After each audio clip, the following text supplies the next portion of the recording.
30 წლის განმავლობაში ფოლადის კაცად წოდებული იოსებ სტალინი დაუნდობლად დომინირებდა საბჭოთა კავშირზე. მან შექმნა იმპერია, რომელიც მასშტაბით აღემატებოდა ნებისმიერ იმპერიას, რაც კი ოდესმე შეუქმნიათ რუსეთის იმპერატორებს.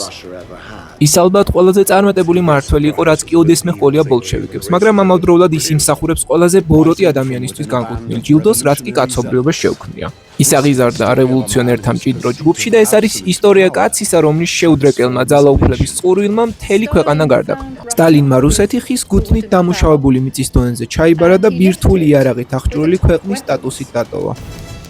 თუმცა ამ სისხლს მოწყურებულ საბჭოთა დიქტატორს პროგრესის იარაღად ოჯახის განადგურება, მონობა და დახვრეტა მიაჩნდა.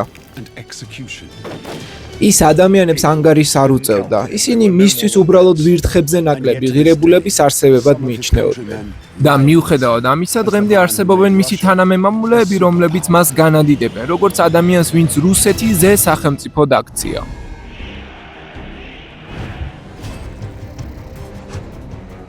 ისტორიის პლატფორმა წარმოგიდგენთ.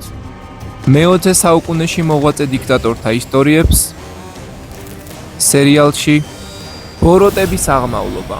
სერია მესამე. უმოწყალო სატანა. იოსებ სტალინი. რუსეთი 1917 წელი.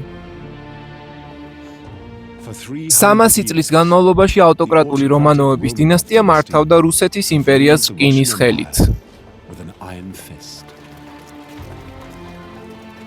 თუმცა პირველი მსოფლიო ომის დამანგრეველი მარცხი და საშინაო ეკონომიკური კრიზისი ქმნის ვითარებას, როცა მოქმედი მმართველი იმპერატორი ნიკოლოზ მეორე თანდათან კარგავს ძალაუფლებას.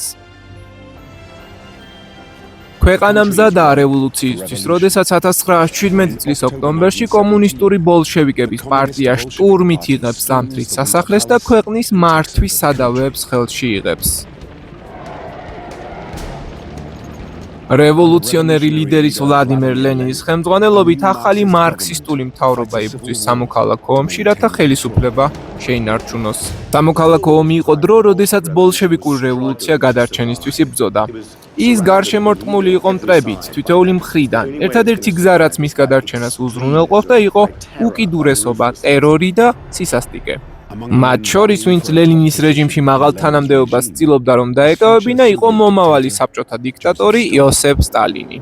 სხვებს სურდათ პრეზიდენტობა, სურდათ ხალხის კომისრობა თავდაცვის ან საგარეო საქმეთა მიმართულებით, ანუ წყინვალე თანამდებობები. თუმცა მათ არ იცოდნენ, რომ სტალინი ყველა მათგანს უბრალოდ გაანადგურებდა. საქართველო 1878 წელი. იოსებ ჯუღაშვილი, ადამიანი, რომელიც მომავალში სტალინი გახდება, სინამდვილეში რუსიც კი არ იყო. ის იყო ქართველი, დაბადებული სიღარიბეში 1878 წელს, რუსეთის იმპერიის მიერ დაპყრობილი საქართველოს ველურ საზღვარზე. ის, როგორც ამბობენ, იყო დაახლოებით 163 სანტიმეტრის სიმაღლით. დაბალი იყო და ეს არ მოსწონდა, მაგრამ დაბალი იყო. ბავშვობიდან ჰქონდა ნაპოლეონის კომპლექსი, მუდამ პირველობისკენ ისწრაფოდა და არასოდეს აღიარებდა თავის შეცდომას. მისი აზრით, მუდამ მართალი იყო და სწორედ ეს გადაჭარბებული რწმენა საკუთარ თავში დაედო საფუძვლად მის მომავლის გზას. ახალგაზრდა იოსებმა მიიღო იმ დროისთვის ხელმისაწვდომი უმაღლესი განათლება, სწავლობდა რუსულ მართლმადიდებლურ სემინარიაში. დედამის სურდა, რომ ის მღვდელი გამხდარიყო. მაგრამ იოსებს სულ სხვა გეგმები ჰქონდა. სემინარიაში სწავლისას სტალინი პირველ რიგში ათეისტი გახდა. შემდეგ კი გერმანელი ფილოსოფოსისა და კომუნისტური მანიფესტის ავტორის კარლ მარქსის თხზულებებს ეზიარა. ეს ის კარლ მარქსია, რომელიც იმხნა ძალიან პოპულარული იყო რადიკალურ ევროპულ წყაროებში. მისმა იდეებმა სტალინის გონებაში გაუღვიძა ცარიზმის წინააღმდეგ რევოლუციის შესაძლებლობა. ის იყო ჭკვიანი ახალგაზრდა, რომელსაც უბრალოდ იდეა სჭირდებოდა. ძალიან ჰგავდა დღევანდელ სამყაროში ისეთებს, ვინც რაიმე იდეოლოგიას ემხრობა ექსტრემალურ დონემდე. ამ იდეის გამომწვევი კი გახდა კომუნიზმი. 20 წლის ასაკში სტალინი ტოვებს სემინარიას და უერთდება აკრძალულ ქართულ მარქსისტულ მოძრაობას როგორც პოლიტიკური აქტივისტი. თუმცა მეფის დამხობის მცდელობა სასიკვდილო თამაშს გავდა. საიდუმლო პოლიცია ახრანა მუდამ უთვალთვალებდა რევოლუციონერებს. დამწყები მარქსისტის ცხოვრება მეტად უცნაური იყო. გიწევდა სახელის ხშირი შეცვლა, საცხოვრებლის ხშირად გამოცვლა, მოულოდნელი რომანტიკული ურთიერთობები და ადამიანების გაქრობა შენი ცხოვრებიდან. ვერავის ენდობოდი საბოლოო ჯამში. იდეალიზმით შეპყრობილმა სტალინმა აირჩია კოდური სახელი კობა, ქართველი რობინ ჰუდის სახელით ცნობილი გმირის პატივსაცემად და დაიწყო მუშათა ორგანიზება მეფის რეჟიმის დასაშლელად. ის გაემგზავრა ბათუმში, ნავთობის გადამამუშავებელ ქალაქში შავი ზღვის სანაპიროზე, სადაც ათასობით მუშა მუშაობდა. სტალინმა დაუყოვნებლივ დაიწყო გაფიცვების სერია. ზუსტად აქ, ბათუმში მან პირველად იგემა სისხლის გემო.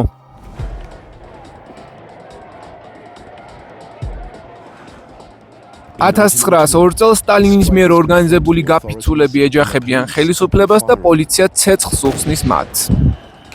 ადგილზე მოკლულია 15 ადამიანი, ხოლო მრავალი მძიმედაა დაშავებული.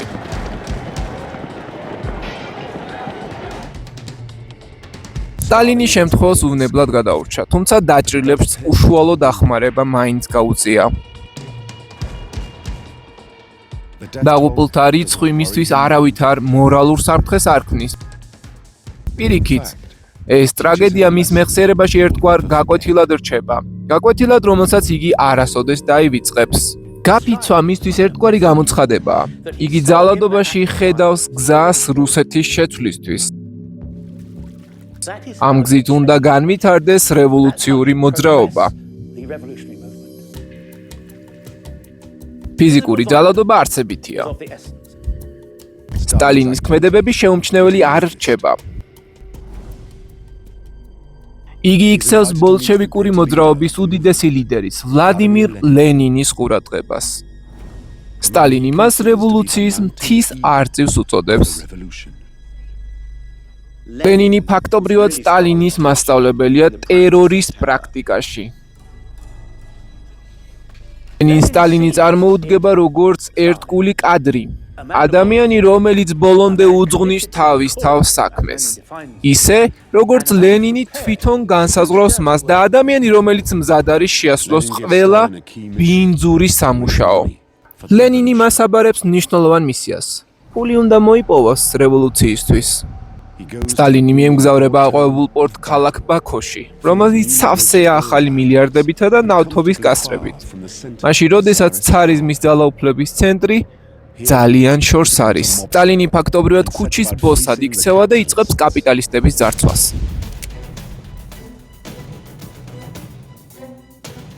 სტალინი ხელმძღვანელობს ჯგუფს, რომელსაც მაშინდელი მეტსახელით რაღაც მსგავსი ერქვა, როგორც ბანდა ან ჯგუფი. ეს იყო ძალიან წვრილმანი, მაგრამ მრისხანე ხალხისგან შემდგარი დაჯგუფება. იგი მართავდა ბორდელებს, აშანტაჟებდა ხალხს, ძარცვავდა, აშინებდა, საუბარია ბანკების ძარცვებზე, მეკობრეობაზე, დაცვით გადასახადებზე. სტალინისთვის არც კანონს და არც ადამიანურ სიცოცხლეს არ ჰქონდა არანაირი მნიშვნელობა. ის აკეთებდა მხოლოდ იმას, რაც აუცილებელი იყო. ეს არის ლენინიზმის მთავარი პრინციპი. რასაც დრო მოითხოვს, ის უნდა გაკეთდეს. შედეგზე ფიქრი მეორეხარისხოვანია.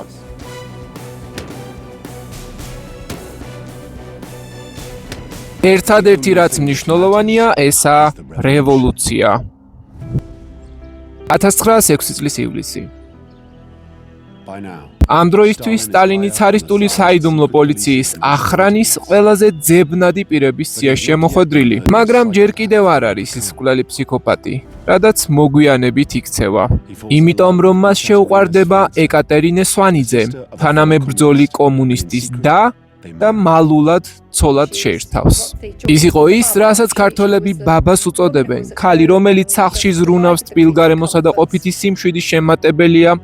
ეკატერინე სტალინთან შვილი იაკობი შეეძინება, თუმცა სულ რამდენიმე თვეში ის ტიფით დაავადდება და გარდაიცვლება. სტალინი ეკატერინეს სიკვდილს ემოციურად მკაცრად გადააგორებს, თუმცა სრულად ჩამოიშლება. ის იტყვის, როცა ის გარდაიცვალა, ჩემი ყველა გრძნობა ადამიანების მიმართაც მოკვდა. მხოლოდ მან გაადნო ჩემი ქვის გული. ამ მომენტიდან სტალინი საუკუნოდ დაკეტავს მის გულს. იგი გადაწყვეტს, რომ მის გულში აღარავის შეიძლება შესვლა. ეს თვისება კი შესანიშნავად ემსახურება მას ძალაუფლების მოპოვების გზაზე. სანქტ-პეტერბურგი 1906 წელი. 1906 წლისთვის იმპერატორი ნიკოლოზ მეორეა. თარიზმის რეჟიმი შერყეულია გაფიცვათა ტალღის ეკონომიკური ქაოსისა და რევოლუციის ცდელობის შემდეგ. დემოკრატიულობის სასარგებლოდ მცირე დათმობის ნიშნად ნიკოლოზ მეორე ქმნის პარლამენტს, რომელსაც დუმა ეწოდება. ამასობაში ბოლშევიკების პარტია სახელმწიფო ლეგალურად იღებს ადგილებს დუმაში, თუმცა სტალინი აგრძელებს ბრძოლას არალეგალური გზით. ის კვლავ ძებნილად რჩება და წლობითაა ციხეში და გადასახლებაში. ამავე დროს მისი მეგობარი რომან მალინოვსკი ხდება ბოლშევიკების ლიდერი დუმაში. 1912 წელს სტალინი გარბის გადასახლებიდან და მიემგზავრება დედაქალაქში, რათა იპოვოს უსაფრთხო ადგილი სამოქმედოდ. იგი მყისვე აკითხავს თავის ძველ მეგობარს მალინოვსკის. სტალინს მალინოვსკი მოსწონს და ენდობა. ეს კი უზარმაზარი შეცდომაა. მალინოვსკის შინამდვილეში ცარისტული საიდუმლო პოლიციის ახრანის აგენტია. ის ახრანას ისტორიაში ერთ-ერთი ყველაზე მაღალანაზღაურებადი ორმაგი აგენტია. იგი სტალინს პატიჟებს საქველმოქმედო ვახშამზე, რევოლუციის მხარდასაჭერად. და სტალინიც თან ხდება. მალინოვსკი როგორც ჩანს შესანიშნავი მსახიობი იყო. ოხრანა აძლევდა ინსტრუქციებს რა ეთქვა, როგორ ემოქმედა, როგორ არ გაეჩინა ეჭვი სტალინში.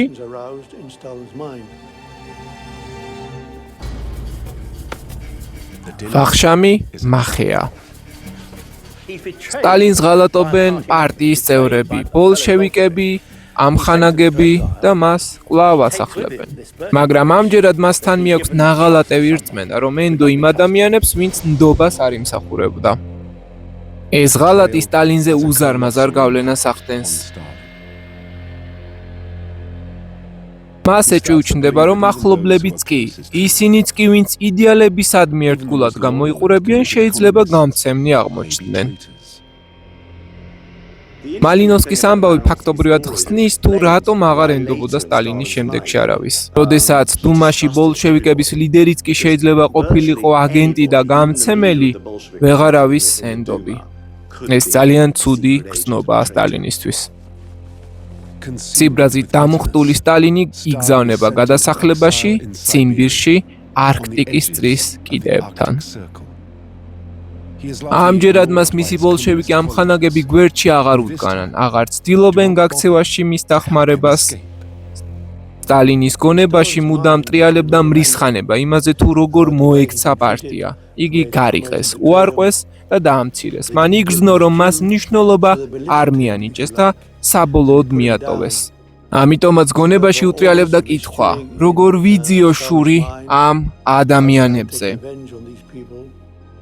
მე უფრო მნიშვნელოვანი ვარ, ვიდრე ისინი ფიქრობენ და ამას დავამტკიცებ. 4 წელი სტალინი გადახვეწილია გაყინულ უდაბნოში. მისი გული ისეთივე ცივი და მტკიცე ხდება, როგორც ციმბირის ქარი. საჭმელი მცირე რაოდენობით მოეპოვებოდა და ამბობდნენ, რომ ყოველ ღამით მგლების ხროვა ეხვეოდა ირგვლივ იმ იმედით, რომ საკვების ნარჩენებს იპოვიდა. მგლების ყმუილი სტალინის მეხსიერებას ბოლომდე გაჰყვება. მის ჩანახატებში ხშირად ჩნდებოდნენ მტაცებელი მგლები, პირღიები, გარშემოჭრილნი, გვერდებზე დაწერილნი. შემდგომი თაობის ადამიანები ამბობდნენ, სტალინს მგლის მსგავსი თვისებები ჰქონდაო. ეს შესაძლოა მეტაფორა არ ყოფილიყო, შესაძლოა მისი შინაგანი ბუნება მართლაც გამოვლენილი იყო მგლის ბუნების სახით. 1917 წელს, როდესაც ბოლშევიკები ძლიერდებიან და იბრუნებენ ძალაუფლებას, სტალინი ბრუნდება დედაქალაქში. იგი მზად არის დაიკავოს თავისი ადგილი ლენინის ახალ კომუნისტურ მთავრობაში. ამასთან მოაქვს მრისხანებითა და უნდობლობით სავსე ფსიქიკა, რომელიც წლების ბრძოლამ გამოამჩნია. ლადობა მისთვის აღარ არის მიზნის მიღწევის საშუალება, ის თავად ხდება მიზანი. მტრის განადგურებით უნდა მოიპოვო გამარჯვება. ახლა დაბადებული ტირანი სამუდამოდ ივიწყებს თავის დაბადების სახელს და იღებს სახელს იოსებ სტალინი, რაც ნიშნავს ფოლადის კაცს. ლენინი არიგებს თანამდებობებს. სტალინი კი ითვლება ლენინის ერთ-ერთ ყველაზე სანდო მრჩევლად და კომუნისტური პარტიის ცენტრალური კომიტეტის წევრად, თუმცა ის არც ყველაზე მაღალი რანგის ფიგურაა და არც ყველაზე პოპულარული. როცა ლენინი არიგებს პარტიის უმაღლეს თანამდებობებს, სტალინის მეტოქეები პარტიის ელიტაში იღებენ ყველაზე პრესტიჟულ პოსტებს. სტალინს აკლდა ინტელექტუალური ელიტიზმის ის მარცვალი, რაც ლენინსა და ტროცკის თითქმის ყოველთვის ჰქონდათ. და მე ვფიქრობ, რომ ეს გრძნობა მას ხშირად აკომპლექსებდა. ქარიზმატული ლევ ტროცკი, რომელიც ზემოდან უყურებდა სტალინს და ერთ-ერთ სხდომაზე არც კი იცნო, წარმოადგენს საგარეო საქმეთა და წითელი არმიის ხელმძღვანელს. ტროცკიმ მძიმე შეცდომა დაუშვა, მან სტალინი უარყო. მისთვის გაუგებარი დარჩა, რომ იგი უკვე შერჩეული იყო როგორც ადამიანი, რომელსაც გვერდზე გასწევდნენ და გაანადგურებდნენ. ყოფილი მასწავლებელი და შემდგომში რევოლუციონერი ლევ კამენევი მართავს მოსკოვს და ლენინის მოადგილედ ინიშნება. ტრადიციული მარქსისტი ინტელექტუალები სტალინს უკიდურესი ეჭვით უყურებდნენ. ისინი ვერც კი ხვდებოდნენ, რამდენის გაკეთება შეეძლო სტალინს. ლენინი კი აფასებს მის საორგანიზაციო უნარს და ამიტომ აძლევს ადმინისტრაციულ თანამდებობას. კომუნისტური პარტიის გენერალური მდივნის პოსტს. გენერალური მდივნის თანამდებობა იმდროინდელ პოლიტელიტაში მიიჩნეოდა მოსაწყენად და უხეშ ბიუროკრატიად. მაშინ როცა ტროცკი და კამენევი ბრწყინავენ პოლიტიკურ სცენაზე, სტალინი თითქოს ებმება უღირს მეორე ხარისხოვან საქმეებში, ის მეორე ადგილზე გადადის და დროებით ითმენს. მალევე ხვდება, რომ რეალურად გენერალური მდივანი ფლობს ძალაუფლების გასაღებს. მდივანი წყვეტს, ვინ მიიღებს მონაწილეობას შეხვედრებში, ვინ მიიღებს ინფორმაციას, რა საკითხები იქნება დღის წესრიგში. ახალი საბჭოთა კავშირი კოლექტიური მმართველობის მოდელზეა დაფუძნებული. თუ დღის წესრიგს აკონტროლებ, ყველაფერი შენს-ხელშია. ნაბიჯ-ნაბიჯ სტალინი იწყებს დანიშვნების კონტროლს. და როცა საკუთარ ხალხს ნიშნავს კომიტეტებში, საბოლოოდ იღებს უმრავლესობას ცენტრალურ კომიტეტში და იქცევა ნომერ პირველ ფიგურად. იმ დროს, როცა ლენინი და მისი გუნდი ჩაფლულნი არიან წლების განმავლობაში გატანჯული ქვეყნის მართვის სირთულეებში, სტალინი აგებს საკუთარ ძალაუფლების საფუძველს და მოთმინებით ელოდება თავის ჟამს. მთელი ამ დროის განმავლობაში ის ფიქრობს შურისძიებაზე იმ ინტელექტუალების მიმართ, ვინც მას ზემოდან უყურებდა და ჩამოაშორა პარტიის ბირთვს. თუ შენ არასდროს გაგიშვია შესაძლებლობა, რომ სტალინი საჯაროდ დაგემცირებინა, მაშინ შენი დღეები დათვლილი იყო და ამაში ეჭვი არავის არ ეპარებოდა. 1924 წლის იანვარი, მოსკოვი. 1924 წელს რევოლუციის უაპელაციო ლიდერი ვლადიმერ ლენინი ცერებრალური სისხლჩაქცევით გარდაიცვალა.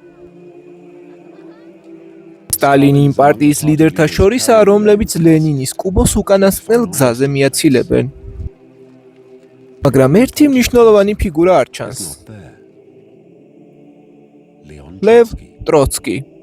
გენერალურმა მდივანმა სტალინმა სპეციალურად გაუგზავნა ტროცკის არასწორი თარიღი, რათა მას დაკრძალვაზე მისვლის შესაძლებლობა არ ჰქონოდა. თუმცა ტროცკი არ გამოჩნდა, სტალინმა ეს გამოიყენა ბრალდებად. რა ლენინისტი ხარ თუ არც კი მოხვედი ლიდერის დაკრძალვაზე? ტროცკის არყოფნის ფონზე სწორედ სტალინი გამოდის სიტყვით ლენინის სახელით.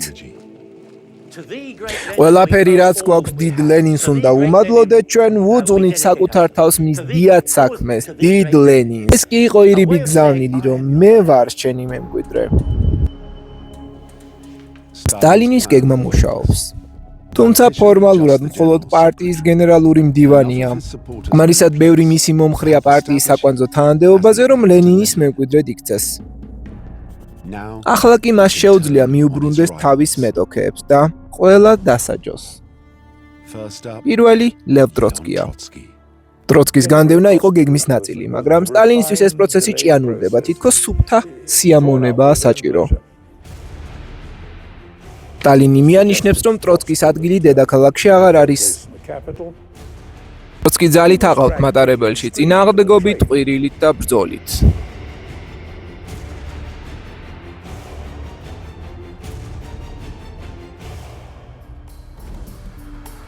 ის იძულებულია უცხოეთში გადაიხვეწოს, საბოლოოდ თავს აფარებს მექსიკას. მაგრამ სტალინი არ ასვენებს მას, საბოლოოდ აგზავნის მკვლელს, რათა ტროცკი მოისპოს.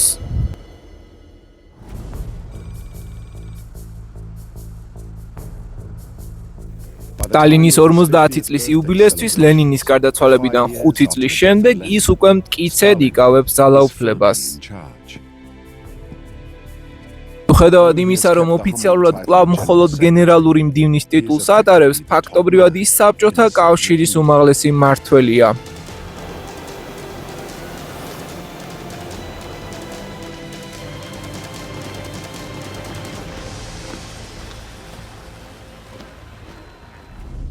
თუმცა კომუნისტური მმართველობის აწლეულის შემდეგაც კი ქვეყანა უკიდურესად ჩამორჩენილი რჩება.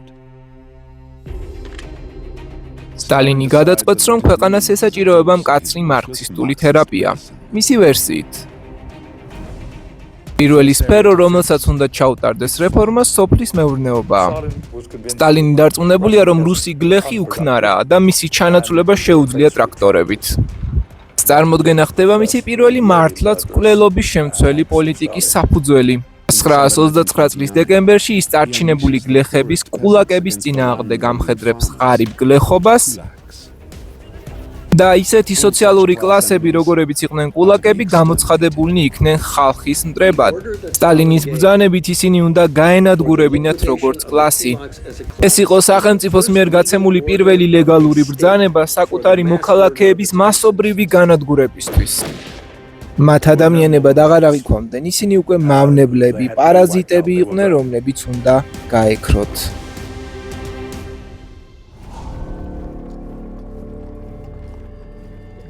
შემდეგ, ვითომ და მათ გამოსახსნელად, სტალინი აიძულებს გლეხებს გადავიდნენ კოლმეურნეობებში, უზარმაზარ საერთო მეურნეობებში. რუსეთის დაჩქარებული ინდუსტრიალიზაციისთვის სტალინი ართმევს გლეხებს მარცვლეულს, რათა გამოიყენოს ქალაქის მუშათა გაერთიანებისა და ექსპორტზე გასაყიდად. პროპაგანდისტული ფილმები კოლმეურნეობებს გამარჯვებად აჩვენებდნენ.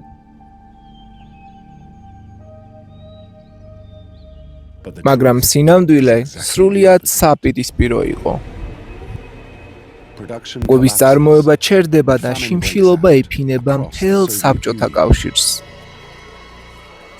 სტალინმა სავარაუდოდ წინასწარ იცოდა, რომ შიმშილობა გარდაუვალი იყო. თუმცა ალბათ ვერ წარმოიდგენდა, რომ 1933 წლისთვის ეს შიმშილობა 10 მილიონ ადამიანს შეიწირავდა. სამხრეთ რუსეთში ყველგან დაიწყო კანიბალიზმი. ეს იყო ისტორიაში ერთ-ერთი ყველაზე საშინელი ადამიანური ხელით გამოწვეული შიმშილობა. იგი განხორციელდა შეგნებულად. სტალინს გლეხთა სიკვდილი არ აღელვებს. ეს რევოლუციისთვის გადახდილი მისაღები ფასი იყო. სტალინს უთქვამს, ერთი ადამიანის სიკვდილი ტრაგედია, მილიონის სტატისტიკა. ბოლშევიკი სტალინი იმით ამაყობდა, რომ რეალობას უშიშრად და სიგრილით უყურებდა. ამას ისიც მოწმობს, რაც ერთხელ ლენინს უთხრა: ჩემი ხელი არასდროს არ კანკალებსო.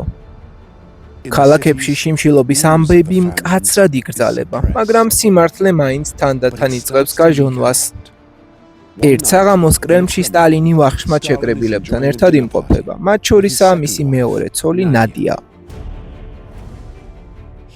სტალინს არ სურდა, რომ მის ოჯახს, განსაკუთრებით ნადიას, გაერკვია რა ხდებოდა სინამდვილეში. რადგანაც გლეხობის განადგურება მათთვის რევოლუციური იდეალების ღალატად ჩაითვლებოდა, მაგრამ ნადიას უკვე ესმოდა ხმები შიმშილობის მასშტაბებზე და ეს სტალინისთვისაც შესამჩნევი იყო. ის დუმილით უყურებს სტალინს მაგიდის კიდიდან, შემდეგ დგება და აფეთქებული ტოვებს დარბაზს. ის იყო ძალიან გაღიზიანებული. ღამით თავის ოთახში ნადია წერს ბარათს, სადაც გმობს სტალინის პოლიტიკას. ის წერდა, რომ არ სჯეროდა სტალინის ქმედებების ისტორიის. ვერც კოლექტივიზაციას ეთანხმებოდა, ვერც გლეხობის ფიზიკურ განადგურებას. იყო პირდაპირი გამოწვევა სტალინის მიმართ, კაფიო განცხადება, შენ ცდები.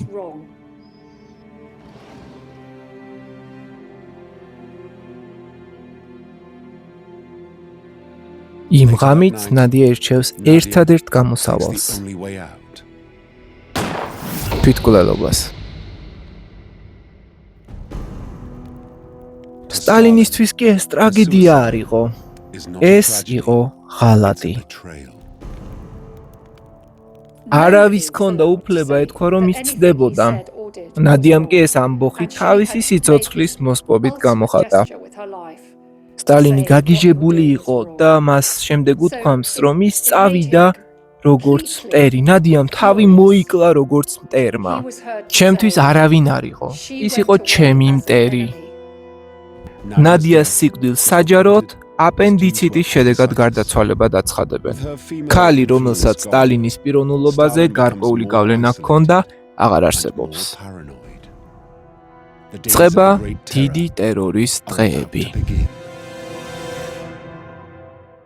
1934 წლის იანვარი, მოსკოვი. 1934 წლის იანვარში იოსებ სტალინი იწვევს საბჭოთა კავშირის უმაღლეს გადაწყვეტილებების მიმღებ ორგანოს პარტიის ყრილობას. ეს არის უმსხვილესი შეკრება ბოლო 4 წლის განმავლობაში. მოწვეულთა შორისაა მისი ერთგული მხარდამჭერი სერგეი კიროვი.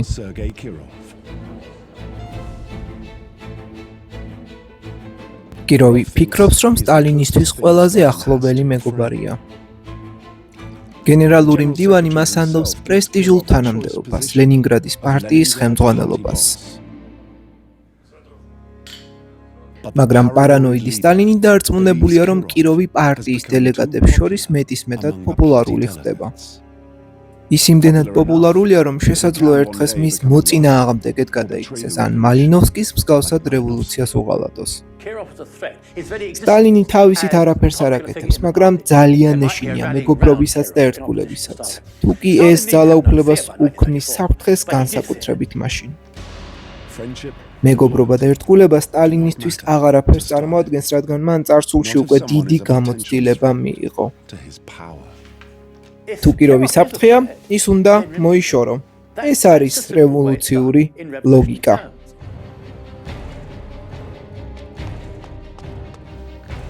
(1934 წლის 1 დეკემბერს სერგეი კიროვი საკუთარ ოფისში შედის ლენინგრადში.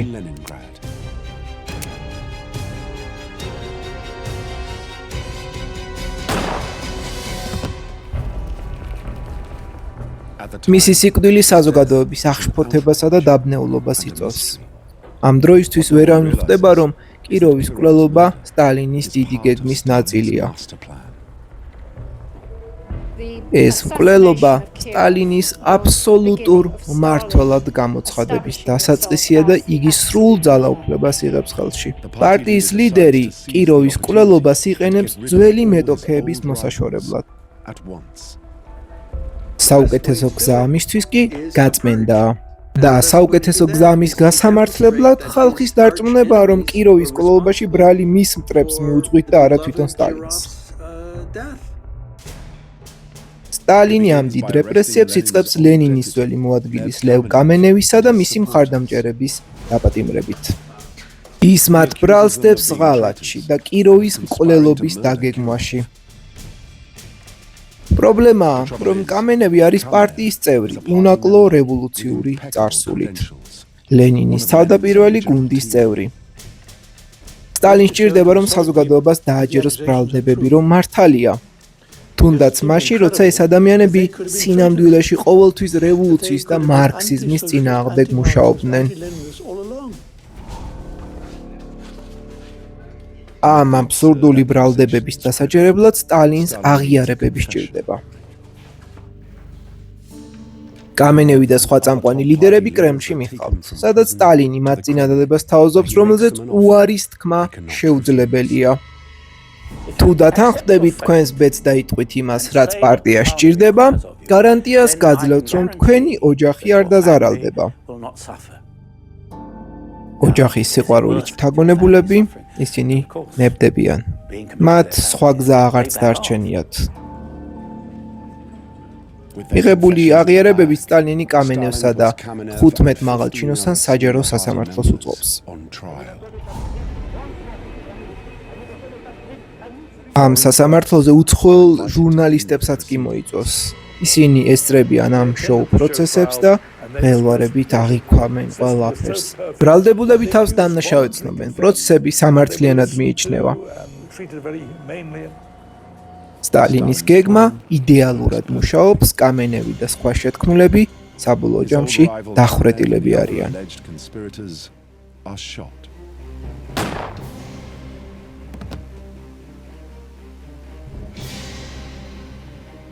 სტალინი აწყობს კიდევ ორ შოუ პროცესს უმაღლესი პარტიული წევრებისთვის. დაბალი რანგის პარტიელებს კი უბრალოდ აპატიმრებენ და ხვრეტენ.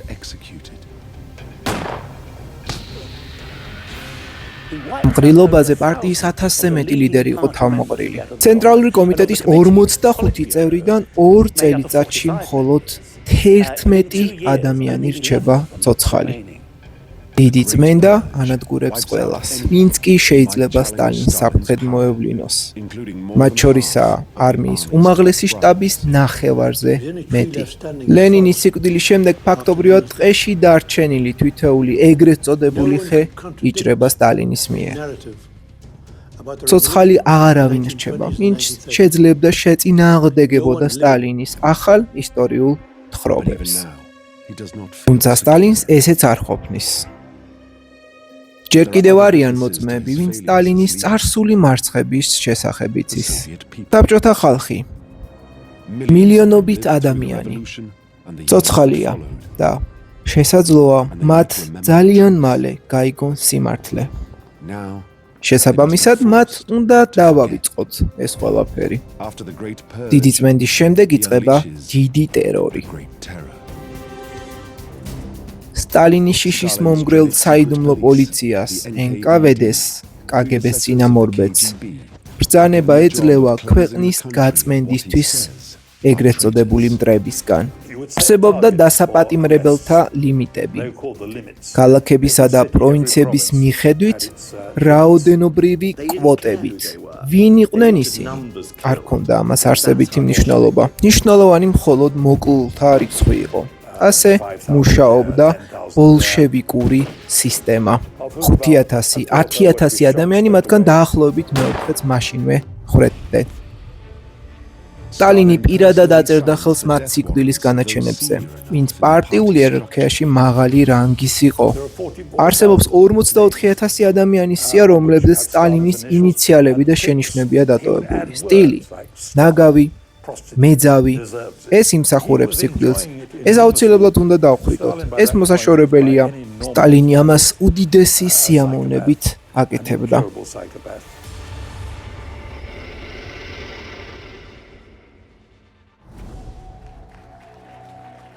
დროისთვის ნებისმიერი ფსიქოლოგიური სტანდარტით სტალინი უკურნებელი ფსიქოპატია.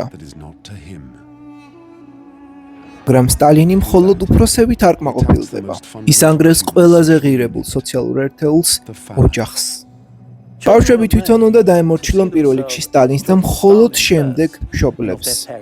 თუ მშობლები ეჭვმიტანელები იყვნენ, მასწავლებლები ბავშვებს უბრძანებდნენ მათ შესახებ ანგარიში ჩაებარებინათ. წარმოუდგენელია, მაგრამ ასობით ისტორია გვეყობა იმ ბავშვებზე, ვინც საკუთარ მშობლებს უღალატა და საბოლოოდ დახვრიტეს ისინიც. ბჭოთა საზოგადოება ინგრევა სტალინის დაუღალავი ტერორის პირობებში. შიში იქცევა მისი სისტემის საფუძვლად. ის შიშით აშინებს სრულად საბჭოთა საზოგადოებას და შემდეგ უბრალოდ შეშტები, ვერაფერს აღარ აკეთებ. მინიმუმ 700000 ადამიანია დახვრეტილი. მილიონობით ადამიანი გაგზავნილია მონობის შრომით ბანაკებში, გულაგებში. ქვეყანაში უბრალოდ ვერავინ ვეღარ ბედავს სტალინის წინააღმდეგ ფიქრსაც კი. ის უკვე პრაქტიკულად მეორე მეფეა. საბჭოთა ცარი. მაგრამ საბჭოთა კავშირის გარეთ ახალი მტერი წამოიწევს. ადოლფ ჰიტლერი, ერთადერთი ადამიანი, ვინც შეიძლება სტალინს ბოროტებაში გაუტოლდეს. ჰიტლერი ყველა ღონეს ხმარობს, რომ გაანადგუროს კომუნიზმი. ამის მიუხედავად 1939 წელს სტალინი მასთან გარიგებას დებს. და ჰიტლერი ერთმანეთში აღმოსავლეთ ევროპას იყოფენ და თან ხვდებიან, რომ ერთმანეთს არ დაარტყამენ. სტალინი არავის ენდობოდა ჰიტლერის გარდა. ის მას აღიქვამდა როგორც მტკიცე ლიდერს, ისეთივეს როგორც თვითონ იყო. მას სჯეროდა, რომ საბჭოთა კავშირსა და გერმანიას ერთობლივად შეეძლოთ მსოფლიოს დაპყრობა. თუნდაც მას შემდეგ, რაც 1940 წელს ნაცისტებმა საფრანგეთი დაიპყრეს. სტალინი მაინც დარწმუნებული იყო, რომ ჰიტლერი საბჭოთა კავშირს თავს არ დაესხმებოდა, რადგან ორფრონტიანი ომი არ სურდა. ეს კი დიდი და მძიმე შეცდომა იყო. 1941 წლის ზაფხულში სტალინი ცხოვრების პირველ სერიოზულ შოკს განიცდის. ჰიტლერი იწყებს ოპერაცია ბარბაროსას და თავს ესხმის საბჭოთა კავშირს. ნაცისტური ტანკები დიდი სისწრაფით მიიწევენ მოსკოვისკენ. პირველივე კვირაში ისინი 100,000-ზე მეტ წითელ არმიელს წვე დაიყვანენ. სტალინი უცებ ეჯახება საკუთარი ცხოვრების ყველაზე დიდ ბრძოლას. 1941 წლის ივნისი, რუსეთი.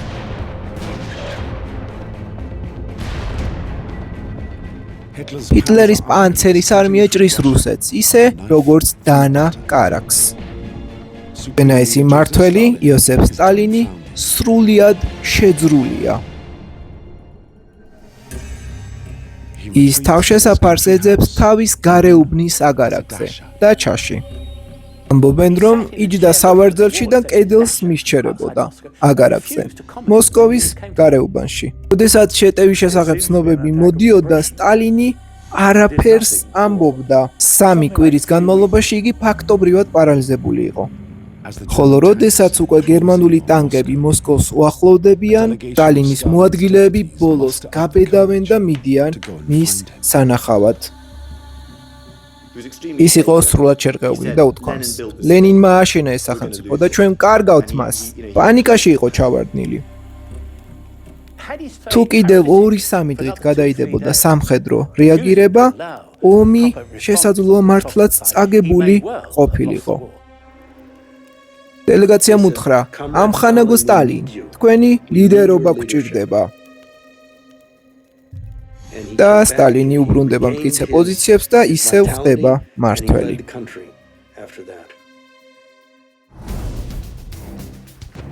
სტალინი ცდილობს, რომ საბჭოთა ომის მოქმედებები მთლიანად საკუთარ კონტროლს დაუქვემდებაროს. იგი გენერლებს უკრძალავს უკან დახევას, მაშინაც კი როცა ეს სამხედრო თვალსაზრისით საჭირო და გონივრულია. სტალინი მკლავებით დახრჩობის ოსტატია, მაგრამ არაფერი იცის ნამდვილი ომის მართვაზე.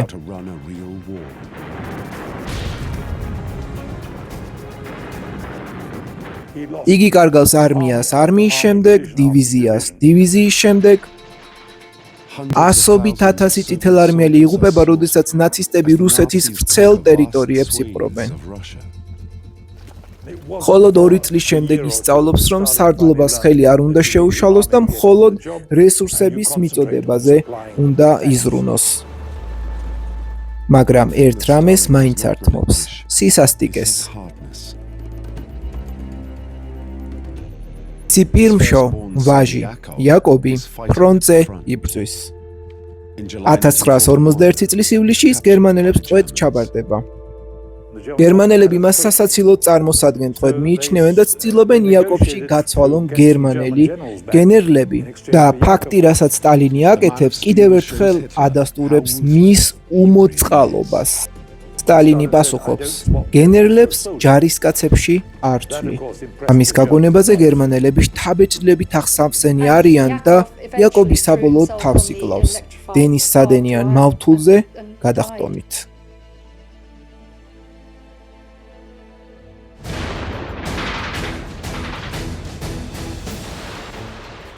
იაკობი ხდება ერთ-ერთი იმ 20 მილიონზე მეტი საბჭოთა მოქალაქიდან, ვინც ფაშისტებთან ბრძოლას ეწირება.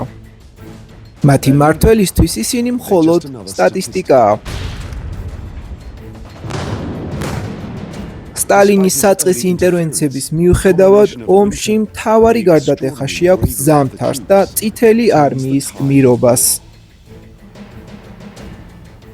რუსეთში ყველა დამპყრობელი მონღოლების გარდა ერთსა და იმავე შეცდომას უშვებს. არასოდეს ჯერათ ამინდის პროგნოზების.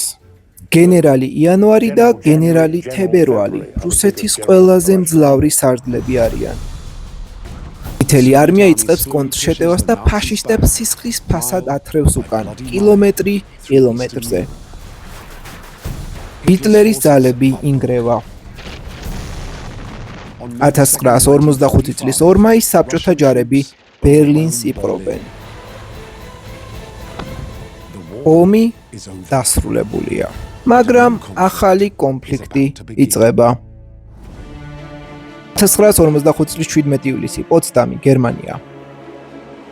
1945 წლის ზაფხულში სტალინი ხვდება ამერიკის შეერთებული შტატების პრეზიდენტს ჰარი ტრუმენს, ბრიტანეთის პრემიერ-მინისტრ უინსტონ ჩერჩილსა და შემდეგ კლემენტ ეტლის, რათა მშვიდობის დეტალები განიხილო. დასავლელი ლიდერები იმედოვნებდნენ ოქროს ხანას და ყველა ომის დასრულებას, მაგრამ სტალინი მალე აჩვენებს თავის ნამდვილ სახეს.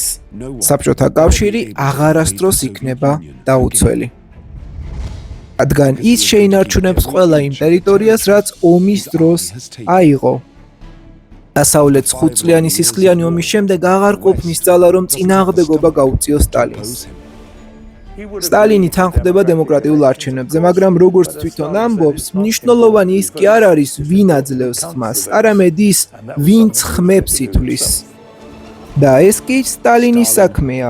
ის აშენებს რკინის ფარდას და 90 მილიონი ადამიანი, ვინც ფიქრობდა, რომ გათავისუფლდებოდა, ახლა უკვე დაქვემდებარებულია სტალინის სასტიკ იდეოლოგიას. ცივი ომი იწყება. 1949 წლის 21 დეკემბერი, მოსკოვი. სტალინის 70 წლის იუბილესთვის მისი ჩრდილი უკვე გადაფარებული აქვს იმპერიას, აღმოსავლეთ ევროპიდან კამჩატკამდე. საბჭოთა კავშირის 180 მილიონ მოქალაქესთან ერთად დამორჩილებული აღმოსავლეთ ევროპის კიდევ 90 მილიონი მცხოვრები ვალდებულია იცხოვროს სტალინის მორჩილებაში. და თუ ვინმე გააპროტესტებს რამეს, დიდი ტერორი კვლავ იწყება ქვეყანა ქვეყანაზე. სტალინი ფლობს აბსოლუტურ ძალაუფლებას. საძლოა კაცობრიობის ისტორიაში მანამდე არც ერთ ინდივიდს არ ქონია ასეთი პირადი ძალა. ცივი ომი თითქმის ნახევარი საუკუნე გაგრძელდება. მაგრამ ამ დროისთვის საბჭოთა დიქტატორი უკვე გულსიხსძარღვთა პრობლემებით იტანჯება. ასაკის მატებასთან ერთად ვეღარ იჩენს ისეთ აქტიურობას, როგორც ადრე. ვეღარ აკონტროლებს მოვლენებს და უბრალოდ კარგავს ძალას, რაც სიცოცხლის კანონია და ამას ვერავინ და ვერაფერი ვერ გაუმკლავდება. ის მეტ დროს ატარებს აგარაკზე, ბაღში მუშაობს, ისვენებს, მაგრამ მაინც პარანოით შეპყრობილია და ახალ მტრებს ეძებს. ბრების ბოლო პერიოდში ის უფრო მეტად და მეტად ხდება ანტისემიტი და ამას სასტიკი ფორმაც მიეცა. მისთვის საძულველი გამცემი ლევ ტროცკი, სინამდვილეში ლევ ბრონშტეინი ებრაელი იყო. ლევ კამენევსაც ყავდა ებრაელი მამა და ეს სტალინს სასტიკად აღიზიანებდა და გულს უხრჩობდა. სტალინი იზიარებდა ჰიტლერის ერთ-ერთ შეხედულებას, ეჭვის თვალით უყურებდა ებრაელებს. მათ არ ჰქონდათ ერთ სახელმწიფოსადმი ერთგულება და შეიძლებოდა ჯაშუშებად მოქმედებდნენ. ამიტომ ისინი უნდა დასჭირდნენ. 1953 წლის იანვარში სტალინი იწყებს კიდევ ერთ წმენდას. იგი აპატიმრებს საბჭოთა კავშირის წამყვან ექიმებს. იმ ბრალდებით, რომ თითქოს ისინი ცდილობდნენ საბჭოთა ხელმძღვანელობის მოსპობას. ეს ხდება ეგრეთ წოდებული ექიმების საქმის დროს. დაპატიმრებულია ებრაელთა უმრავლესობა, მათ აწამებენ აღიარებების გამოსაძალად. სტალინი ბრძანებს, დაარტყით სასიკვდილოდ, მჭირდება ეს აღიარებები. ერთ-ერთი ექიმი იმდენად მძიმედ იყო ნაცემი, რომ დაკითხვის ოთახში სასწრაფო საკაცით შეიყვანეს, ფეხზე დგომაც კი ვერ შეძლო. ზოგიერთი ისტორიკოსი მიიჩნევს, რომ სტალინს დაგეგმილი ჰქონდა საბჭოთა ებრაელების მასობრივი წმენდა. მას უკვე გადაწყვეტილი ჰქონდა შორეულ აღმოსავლეთში 4 ახალი საკონცენტრაციო ბანაკის აშენება. ვარაუდობდნენ, რომ ეს ბანაკები სწორედ ებრაელებისთვის იყო განკუთვნილი. მაგრამ სტალინის ბოლო წმენდა ვერ განხორციელდა. 1953 წლის 1 მარტს ეგრეთ წოდებული ერის მამა მარტო რჩება თავის ოთახში. ის სავარძელში ნასვამიზის, თვრალი, ბევრი დაულევია. განსაზღვრულად ჩანს, რომ მან მიიღო გულის შეტევა. სავარძელზე გვერდულად ეცემა და საათობით გამოსცემს ღრიალ ღმუილის ხმებს. რუსეთის ყველაზე საშიში ადამიანი მარტო წევს თითქმის მთელი დღე. საერთოდ ვერავინ ბედავს ოთახში შესვლას. ბოლოს მის მოადგილეებს ეყოფათ გამბედაობა და შედიან. სტალინი ნაპოვნია შარდში ჩაფლული. მაგრამ მაინც ვერ ეხებიან მის სხეულს. იდგნენ და შიშით შესცქეროდნენ. საბოლოოდ შემოდის ჩვეულებრივი დამლაგებელი ქალი და გასწევს ამ ადამიანებს და ამბობს: გამატარეთ, გადით გზიდან. შემოხედავს და ამბობს: ეს კაცი მკვდარია, გამატარეთ და იწყებს ცხედრის გარშემო მოძრაობას.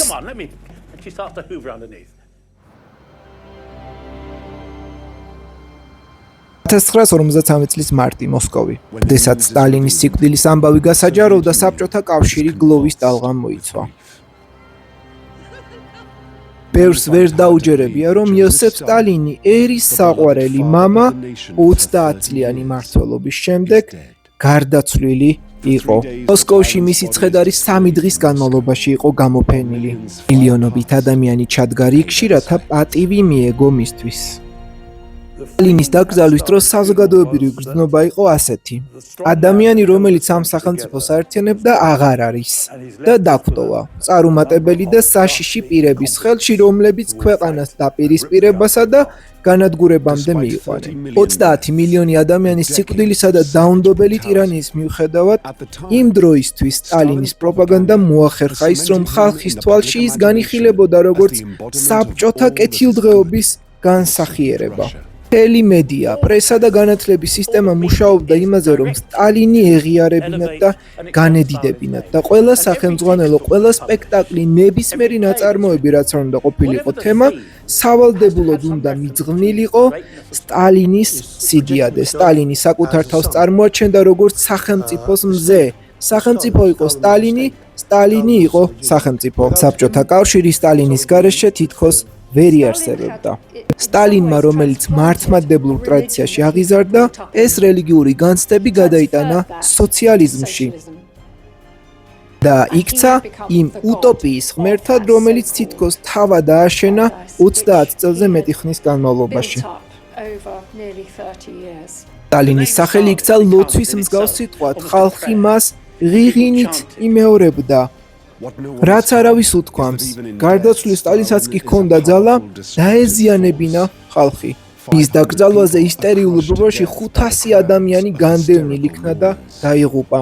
სტალინის სისასტიკე მას აქცევს ისტორიის ერთ-ერთ ყველაზე შემაშფოთებელ ფიგურად. დიახ, ის იყო ბოროტი ეშმაკი. მისთვის ადამიანის თავისუფლებასა და სიცოცხლეს უმნიშვნელო ფასი ჰქონდა. სტალინი სრულად გადაურჩა პასუხისგებლობას და ის სისტემა, რაც შექმნა, კიდევ 50 წელი გაგრძელდა. ესაც კი რუსეთში ბევრს ახსოვს მისი ეპოქა და ზოგი ამბობს, მისი ყველა ნაკლის მიუხედავად სტალინმა საბჭოთა კავშირი დიდ წარმატებამდე მიიყვანა, რაც სხვაგვარად შეუძლებელი იქნებოდა. სტალინისტური აზროვნება დღესაც ბევრ ადგილას ისევ ცოცხალია. და თუ არ გავიაზრეთ, რამდენად ძვირფასია ჩვენთვის ლიბერალური დემოკრატია, ისტორია შეიძლება კიდევ ერთი იოსებ სტალინი დაუბრუნდეს, მაგალითად ისეთი, როგორიც ვლადიმერ პუტინია. სერიალს ახმოვანებდა ისტორიკოსი შალვა მინდაძე. სერიალს წარმოგიდგენთ ისტორიის პლატფორმა. სერია მესამე. უმოწყალო სატანა, იოსებ სტალინი. თუ მოგეწონა სერია, გაუზიარე მეგობრებს, არ დაგავიწყდეს არხის გამოწერა.